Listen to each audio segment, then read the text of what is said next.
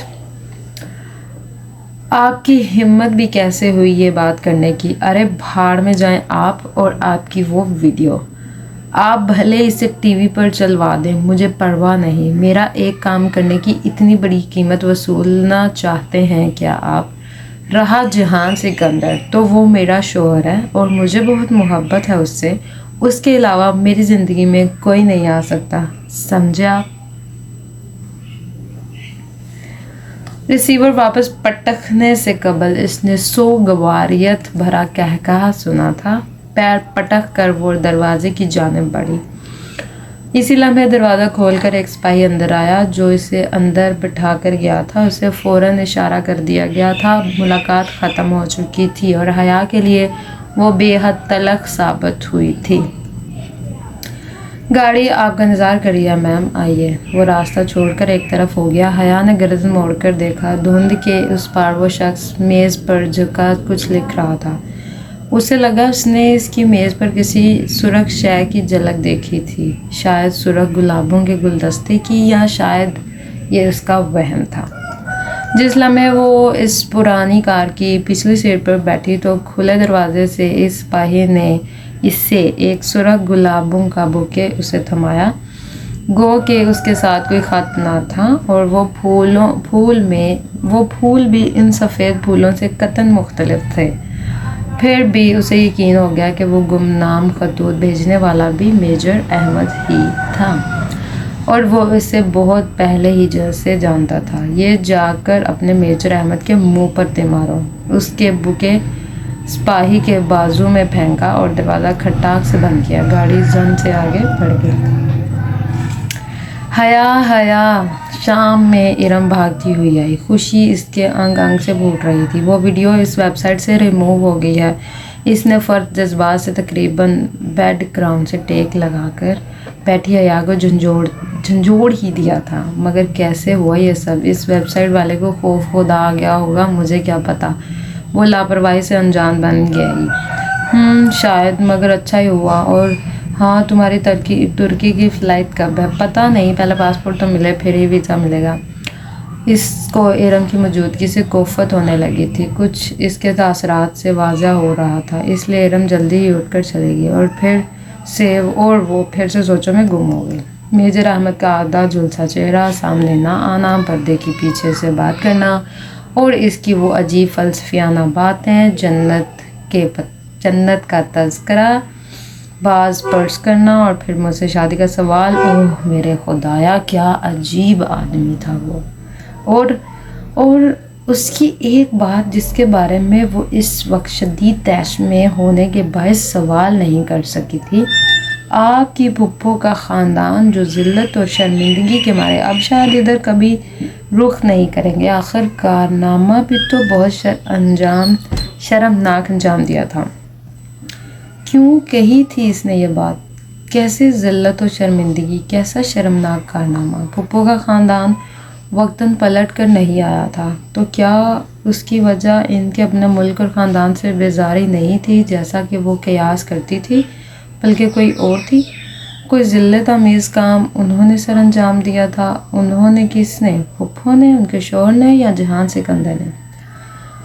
کیا گتھی تھی بھلا؟ مگر میجر احمد سے وہ استفسار کر نہیں سکتی تھی، نہ ہی اس کا دوبارہ کوئی فون آیا تھا۔ پھر اور وہ خطوط، وہ گلدستے، وہ بھی اس نے بھیجے تھے۔ اسے اس کے اسپانجی یونیورسٹی کا کیسے علم ہوا؟ یقیناً وہ اس کی کال ٹیپ کر رہا تھا جب سارا نے اس کو بتایا، اور وہ اس وقت یقیناً اس کے گھر کے باہر ہی ہوگا، مگر گلدستہ تو کچن ٹیبل پر رکھا تھا۔ تو کیا وہ اس کے گھر بھی داخل ہو سکتا ہے اور اس کے کمرے میں بھی؟ خوف کی لہر نے اسے اپنے حصار میں لے لیا۔ وہ اٹھ کر دروازہ بند کرنے ہی لگی تھی کہ فاطمہ بیگم دروازہ کھول کر اندر آئیں۔ حیا، تمہارے ابا تمہیں بلا رہے ہیں۔ اوکے، میں آ رہی ہوں۔ اس نے تکیہ پر رکھا دوپٹہ اٹھا کر گلے میں ڈالا، سلیپر پہنے اور باہر آ گئی۔ ابا، اس نے انگلی کی پشت سے کمرے کا دروازہ کھٹکھٹایا۔ آ جاؤ حیا۔ اس نے دروازہ کھولا۔ سامنے بیڈ پر سلیمان صاحب بیٹھے تھے، سوچ میں گم، متفکر اور اس کے منتظر۔ ساتھ ایک طرف صوفے پر فاطمہ بیگم موجود تھی اور ان کی خوبصورت آنکھیں سوگوار تھیں اور باوقار سراپا پہ افسردگی چھائی ہوئی تھی۔ آپ نے بلایا تھا ابا؟ ہاں، آؤ بیٹھو، میں نے ایک فیصلہ کیا ہے۔ اس نے گردن اٹھائی اور وہ بہت سنجیدہ دکھائی دے رہے تھے۔ اب تمہیں کورٹ کے ذریعے سبین کے بیٹے سے خلا لے لینی چاہیے۔ کوئی اس کے منہ پر چاپک دے مارتا تو شاید تب بھی اسے اتنا دکھ نہ ہوتا جتنا اب ہوا تھا۔ میں نے وکیل سے بات کر لی ہے، عدالت کی ایک پیشی میں علیحدگی ہو جائے گی اور جتنے بیزار وہ لوگ ہم سے ہیں یقیناً انہیں اس بات سے خوشی ہوگی۔ اس نے شاکی نظروں سے ماں کو دیکھا تو انہوں نے بے بسی سے شانے اچکا دیے۔ ابا، کیا یہ واحد حل ہے؟ بہت دیر بعد وہ بولی۔ اس کے رویے سے صاف اندازہ لگایا جا سکتا تھا کہ وہ اس رشتے کو رکھنا ہی نہیں چاہتے تھے۔ کیا اس کے علاوہ بھی کوئی حل ہے؟ حیا، دنیا کا کوئی باپ اپنی بیٹی کا گھر نہیں توڑنا چاہتا، اور میں کبھی تمہیں یہ نہ کہتا، لیکن کس قیمت پر ہم یہ رشتہ نبھانے کی کوشش کریں جب وہ کوئی امید نہیں دلاتے؟ اگر آپ کو واقعی لگتا ہے کہ آپ میرا گھر بسا ہوا دیکھنا چاہتے ہیں تو مجھے ترکی جانے دیں۔ وہاں میں اس کو ضرور ڈھونڈوں گی اور پوچھوں گی کہ اگر وہ گھر بنانا چاہتا ہے تو ٹھیک ہے، ورنہ مجھے طلاق دے دیں۔ اگر نہیں دیتا تو وہی کورٹ چلی جاؤں گی، مگر مجھے ایک آخری کوشش کر لینے دیں پلیز۔ وہ خاموش ہو گئے، شاید قائل ہو گئے تھے۔ ابا، آپ مجھے 5 ماہ کا وقت دیں۔ اگر اس کے آخر میں آپ کو لگے کہ مجھے خلا لے لینی چاہیے تو میں آپ کے فیصلے میں آپ کے ساتھ ہوں گی۔ وہ اٹھی اور پھر بنا کچھ کہے کمرے سے نکل گئی۔ وہ خوبصورت لڑکی اسے کلاس کے باہر ہی مل گئی۔ وہ فائلیں سنبھالتی باہر جا رہی تھی جب اس نے حیا کو روک لیا۔ سنیں مس سلیمان، وہ جیسے مجبوراً اسے مخاطب کر رہی تھی۔ حیا نے غفلت سے پلٹ کر دیکھا۔ وہاں ختیجہ رانا کھڑی تھی، ڈی جے، جسے ڈی جے صرف اس کے فرینڈس کہتے ہیں۔ وہ اس کی فرینڈ نہ تھی، نہ ہی بننا چاہتی تھی۔ جی ختیجہ، بادل ناخواستہ اس نے ذرا مروت سے جواب دیا۔ آپ نے ویزے کے لیے اپلائی کر دیا؟ دراصل میڈم فرگندہ نے کہا ہے ہم دونوں کو جلد از جلد ویزا کے لیے اپلائی کرنا چاہیے، کیونکہ فیبرری کے پہلے ویک میں ہم نے اسپانجی کو جوائن کرنا ہے، اور آج 13 تاریخ ہے۔ ہمارے پاس بس 15 دن ہیں، اور ترکی کا ویزا 15 دن میں کبھی نہیں لگا کرتا۔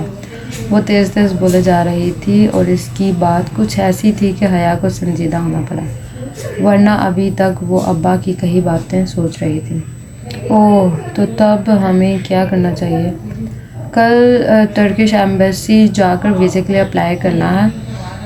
اس کا عجیب سا رول ہے کہ ہر روز سب سے پہلے آنے والے 15 امیدواروں کا ہی انٹرویو ہوتا ہے۔ ایمبیسی صبح 7 بجے ہی کھل جاتی ہے اور لوگوں کی لائن لگی ہوتی ہے۔ اگر ہم 1 منٹ بھی لیٹ ہو گئے تو وہ ہمیں اگلے دن پر ڈال دیں گے۔ سن رہی ہیں نا آپ؟ ہاں جی، اس نے غائب دماغ سے سر ہلایا۔ پتہ نہیں وہ کیا بولے جا رہی تھی۔ آپ مجھے اپنا نمبر لکھوا دیں تاکہ ہم کوآرڈینیٹ کر سکیں۔ اس نے بے دلی سے اپنا نمبر لکھوا دیا۔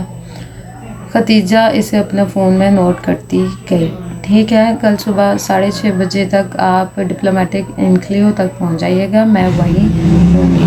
اس نے اچھا کہہ کر جان چھڑانے والے انداز میں سر ہلایا۔ اور پلیز دیر مت کیجیے گا، یہ نہ ہو کہ آپ کی وجہ سے میرا ویزا بھی رہ جائے مس سلیمان۔ وہ ناک چڑھا کر یہ جتا گئی کہ آخر وہ بھی ختیجہ رانا ہے۔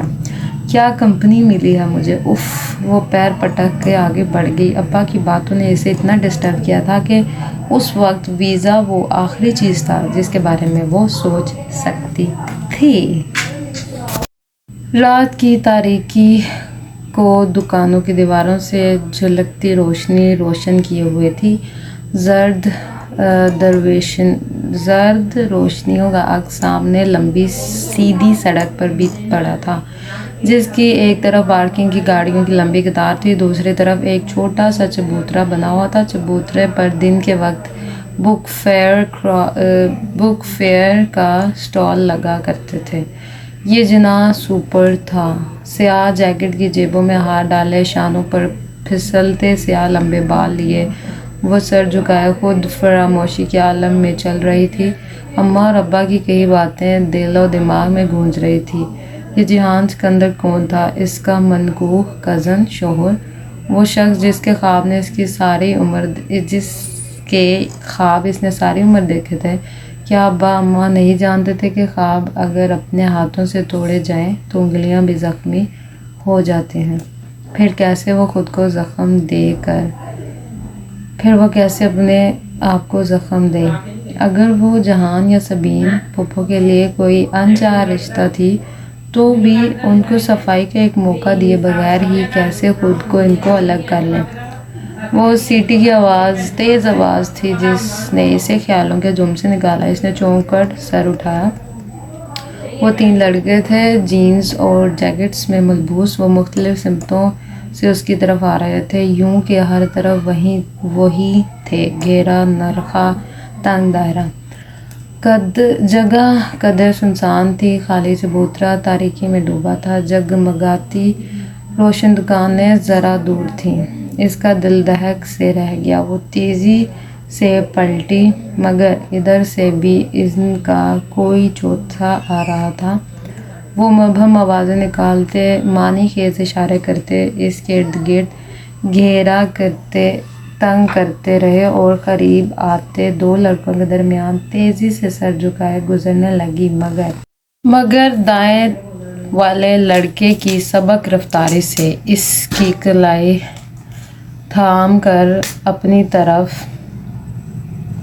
کھینچا تھا۔ ابھی اس کے لبوں سے چیخ بھی نہیں نکلی تھی کہ آگے بڑھنے والا خود بوکھلا کر پیچھے ہٹا۔ ٹن کی آواز کے ساتھ کسی نے اس لڑکے کے سر پر کچھ مارا تھا۔ مرن جوگے، باجی کو تنگ کرتے ہو، چھوڑوں گی نہیں میں تمہیں۔ وہ اونچی لمبی ڈولی ہاتھ میں پکڑے فرائی پین کو گھما گھما کر مار رہی تھی۔ حیا ہکا بکا سی 2 قدم پیچھے ہوئی۔ جس کو لگا تھا وہ سر پکڑے بلبلاتا ہوا بھاگا۔ باقی 2 بھی ساتھ ہی دوڑے۔ ایک نے ذرا پھرتی دکھا کر ڈولی کو لات مارنی چاہی۔ ڈولی نے اپنے فرائی پین کو گھما کر ایسی ضرب دی کہ لڑکے کا گھٹنا چٹک گیا۔ وہ لنگڑاتا ہوا بھاگ گیا۔ آئے بڑے سالے، ڈولی سے پنگا لیتے ہیں۔ وہ فاتحانہ ہاتھ جھاڑتے ہوئے اب حیا کی طرف مڑا۔ آئے بڑے سالے، ڈولی سے پنگا لیتے ہیں۔ وہ فاتحانہ ہاتھ جھاڑتے ہوئے اب حیا کی طرف مڑا۔ پہلی دفعہ جب اس نے ڈولی کو دیکھا تو اسے کراہیت آئی، دوسری دفعہ خوف، اور اس دن ٹریفک جام میں دیکھ کر غصہ آیا تھا، اور آج کچھ بھی نہیں۔ وہ خاموشی سے تیز تیز سانس لیتی اس کو دیکھ رہی تھی۔ چھوڑو جی ان حرام خوروں کو باجی، ان کا تو کام ہی یہی ہے۔ میں بھی بڑی دیر سے تاڑ رہی تھی ان کو، مجھے کیا پتا تھا کہ اپنی باجی جی کو تنگ کر رہے ہیں۔ آئے بڑے۔ وہ پوری بات سنے بغیر ہی پلٹ گئی، سینے پر بازو لپیٹے، سر جھکائے تیز تیز قدموں سے چبوترے کی جانب بڑھنے لگی۔ ایک خواجہ سرا کے ساتھ رات کے اس پہر سڑک پر کھڑے ہونا قطعاً درست نہ تھا۔ ارے باجی جی گل تو سنو، وہ اس کے پیچھے لپکا۔ حیا چلتے چلتے رکی اور پلٹ کر سنجیدگی سے اسے دیکھا۔ کیا ہے؟ اس کا مومی چہرہ دکانوں کی زرد روشنیوں میں دمک رہا تھا۔ ہائے ربا، باجی تسی کتنے سونے ہو جی۔ وہ دونوں ہاتھ رخسار پر رکھے خوشی سے چہکا۔ اسے کراہیت آئی نہ خوف، بس چپ چاپ اسے دیکھے گئی۔ شکریہ ہی کہہ دو باجی، شکریہ۔ اور کچھ؟ اس کا انداز سپاٹ تھا۔ تسی تے ناراض لگدے ہو جی۔ ڈولی تم کیوں ہر جگہ میرے پیچھے آتے ہو؟ ہاں تو ٹینشن تو نہیں دی تھانوں، ہمیشہ مدد ہی کیتی ہے۔ تمہیں کس نے کہا ہے میری مدد کو؟ کس نے تمہیں میرے پیچھے لگایا ہے؟ بولو، جواب دو۔